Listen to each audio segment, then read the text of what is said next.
আপনি কি কখনো এমন কোনো জায়গার কথা শুনেছেন যেখানে ঢুকে মানুষ যেন পৃথিবী থেকেই মুছে গেছে?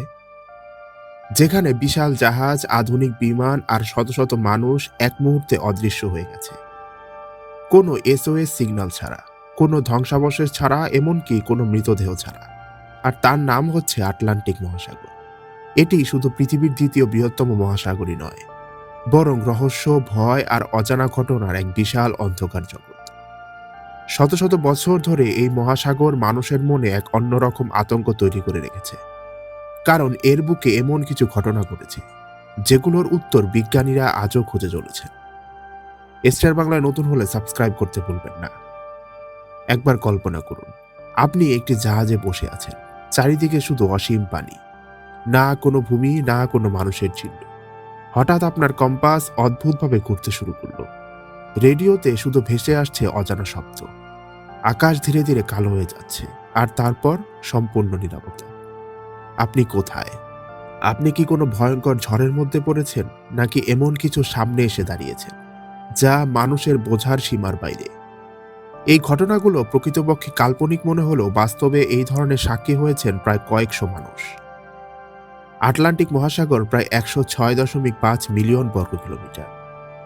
এটি এতটাই বিশাল যে এর মধ্যে পুরো এশিয়া মহাদেশকে দুইবার ঢুকিয়ে দেওয়া সম্ভব। এটি এতটাই গভীর যে এর সবচেয়ে গভীর স্থানে যদি মাউন্ট এভারেস্টকে রাখা হয়, তাহলেও তার চূড়া পানির উপরে উঠবে না। পুরানো যুগের নাবিকরা আটলান্টিকে অন্ধকার মহাসাগর বলত। এর পিছনে অবশ্য কারণও ছিল। যারা এটি পার হতে বের হতো তারা জানতই না অন্য পাশে কি আছে, কিংবা আদৌ কিছু আছে কিনা। সেই সময় এই মহাসাগর ছিল এক এমন দেয়াল যার ওপারে যাওয়ার সাহস খুব কম মানুষেরই ছিল। আর যারা সাহস করে এগিয়ে গিয়েছিল তাদের অনেকেই আর কখনো ফিরে আসেননি। কিন্তু আসল প্রশ্ন হচ্ছে, এই মহাসাগর এত ভয়ঙ্কর কেন? এটি কি ঝড়ের জন্য, নাকি এর গভীরতার জন্য, নাকি এর মধ্যে রয়েছে অন্য কিছু, এমন কিছু যা আমরা দেখতে পারি না, বুঝতে পারি না? এই প্রশ্নগুলোর উত্তর আজ আমরা এই ভিডিওতে খুঁজব। শুরু করি আটলান্টিকের সবচেয়ে কুখ্যাত জায়গা নিয়ে, যার নাম শুনলে পৃথিবীর সবচেয়ে সাহসী নাবিকরাও একটু থমকে যায়, যার নাম হচ্ছে বারমুডা ট্রায়াঙ্গেল। ফ্লোরিডা, পুর্তরিকো এবং বারমুডা, এই তিনটি স্থানের মাঝখানে আটলান্টিক মহাসাগরের একটি জায়গা আছে, যাকে পৃথিবীর ডেভিলস ট্রায়াঙ্গেল বা শয়তানের ত্রিভুজ নামে চেনে। আর এই নামটি এমনি এমনি পড়েনি। এই এলাকায় এখনো পর্যন্ত প্রায় 50টিরও বেশি জাহাজ এবং 20টিরও বেশি বিমান রহস্যজনকভাবে হারিয়ে গেছে। হারিয়ে যাওয়া মানে সম্পূর্ণ উধাও। না কোনো ধ্বংসাবশেষ, না কোনো লাশ, না কোনো সূত্র। কখনো কি ভেবেছেন, এমন একটি বিমান যার ইঞ্জিন আছে, রেডিও আছে, দক্ষ পাইলট আছে, তা হঠাৎ করে আকাশ থেকে যেন অদৃশ্য হয়ে যায়? এমনই একটি ঘটনা ঘটেছিল 5ই ডিসেম্বর 1945 সালে। মার্কিন নৌবাহিনীর 5টি টর্পেডো বোমারু বিমান, যাদের বলা হতো ফ্লাইট 19, একটি নিয়মিত প্রশিক্ষণ মিশনে বের হয়েছিলেন। আবহাওয়া ছিল পরিষ্কার, পাইলটরা ছিল অভিজ্ঞ, সবকিছুই স্বাভাবিকই ছিল। তারপর রেডিওতে একটি শব্দ শোনা গেল। ফ্লাইটের ক্যাপ্টেন লেফটেন্যান্ট চার্লস টেরর বললেন, আমাদের কম্পাস কাজ করছে না, আমরা জানি না আমরা কোথায় আছি, চারপাশে শুধু পানি আর পানি দেখা যাচ্ছে। তারপর নীরবতা। 5টি বিমান, 14 জন পাইলট, সবাই যেন হাওয়ায় মিশিয়ে গেল। নৌবাহিনীর উদ্ধার অভিযানের জন্য আরেকটি বিমান পাঠিয়েছিল, সেটিও আর কখনো ফিরে আসেনি। আজ পর্যন্ত কেউ নিশ্চিতভাবে জানে না সেদিন আসলে কি ঘটেছিল। কিছু বিজ্ঞানীরা মনে করেন সেখানে চৌম্বকীয় অস্বাভাবিকতা রয়েছে, অর্থাৎ পৃথিবীর চৌম্বক ক্ষেত্র এমনভাবে পরিবর্তিত হয়েছিল যে কম্পাস কাজ করা বন্ধ করে দিয়েছিল। বারমুডা ট্রায়াঙ্গেলের থেকেও বেশি রহস্যময় আটলান্টিকের আরেকটি জায়গা রয়েছে, যা সম্পর্কে মানুষ খুব কমই জানে। এর নাম হচ্ছে স্যারোগাসি সি। এটি পৃথিবীর একমাত্র সাগর যার কোনো তীর নেই, কোনো উপকূল নেই, কোনো ভূমি নেই, শুধু চারিদিকে পানি আর পানির উপর ভাসমান এক অদ্ভুত সবুজ সামুদ্রিক ঘাস, যা এমনভাবে ছড়িয়ে আছে যেন কেউ বিশাল একটি জাল ছড়িয়ে রয়েছে বলে মনে হয়। পুরানো যুগের নাবিকরা এই জায়গাটিকে মৃত্যুর সাগর বলত। এরপর আসে আটলান্টিকের আরেকটি ভয়ঙ্কর অধ্যায়। সাল 1872। আটলান্টিক মহাসাগরের মাঝখানে একটি জাহাজ পাওয়া যায়, যার নাম হচ্ছে ম্যারি সিলেস্টার। জাহাজটি একেবারে স্বাভাবিক অবস্থায় পানিতে ভাসছিল। পাল লাগানো ছিল, কার্গো নিরাপদ ছিল, রান্নাঘরে খাবার পর্যন্ত তৈরি ছিল, টেবিলে সব সাজানো ছিল, ক্যাপ্টেনের টেবিলে তার রাখা সিগারেটও ছিল। সবকিছুই দেখে মনে হচ্ছিল নর্মাল। কিন্তু একটি অস্বাভাবিক ঘটনা হচ্ছে এখানে কোনো মানুষ ছিল না।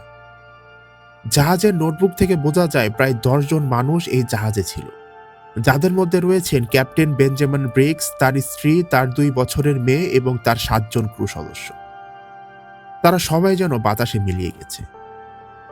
জাহাজে কোনো লড়াইয়ের চিহ্ন ছিল না, কোনো রক্ত ছিল না, কোনো বিপদের সংকেতও পাঠানো হয়নি। জাহাজটিকে যখন খুঁজে পাওয়া হয়েছিল তখন এমন মনে হচ্ছিল যেন লোকেরা কয়েক মুহূর্ত আগেই উঠে কোথাও চলে গেছে এবং আবার ফিরে আসবে।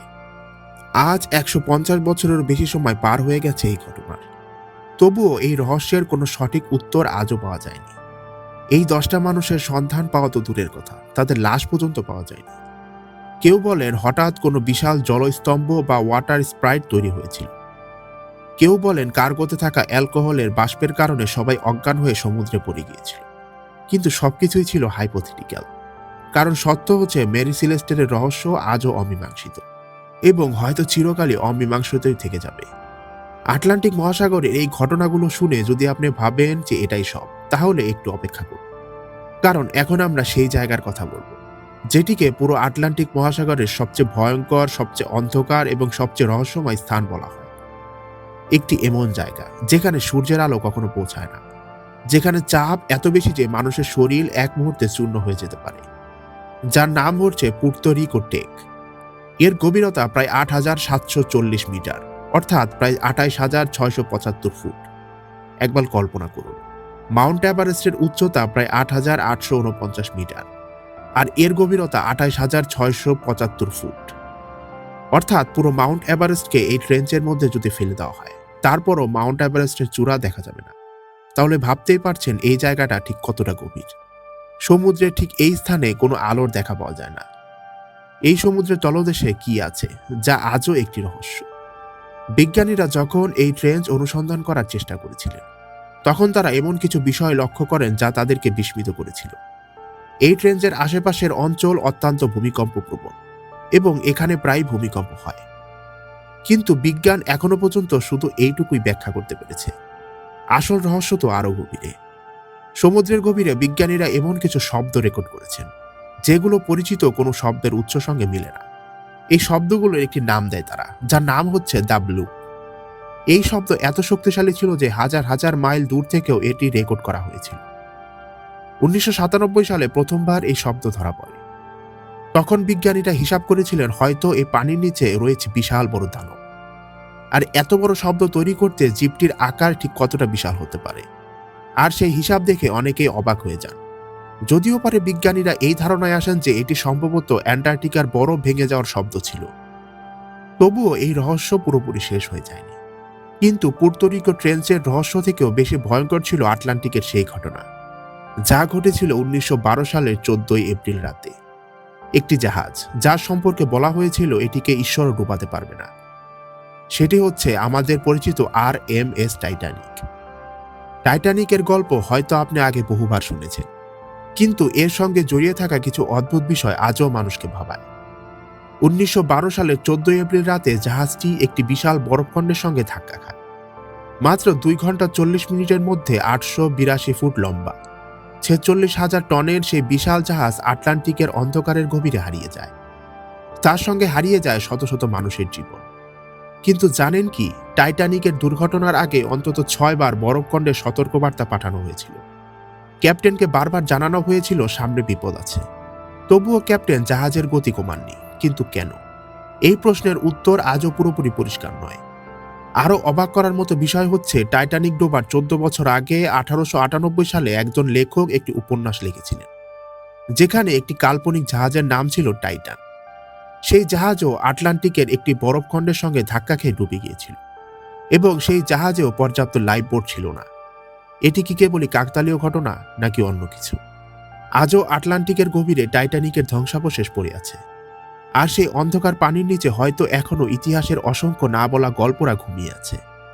আজকের ভিডিওটি আপনার কাছে ইনফরমেটিভ লাগলে অবশ্যই STR বাংলাকে সাবস্ক্রাইব করে রাখুন। দেখা হচ্ছে STR বাংলার নতুন এপিসোডে।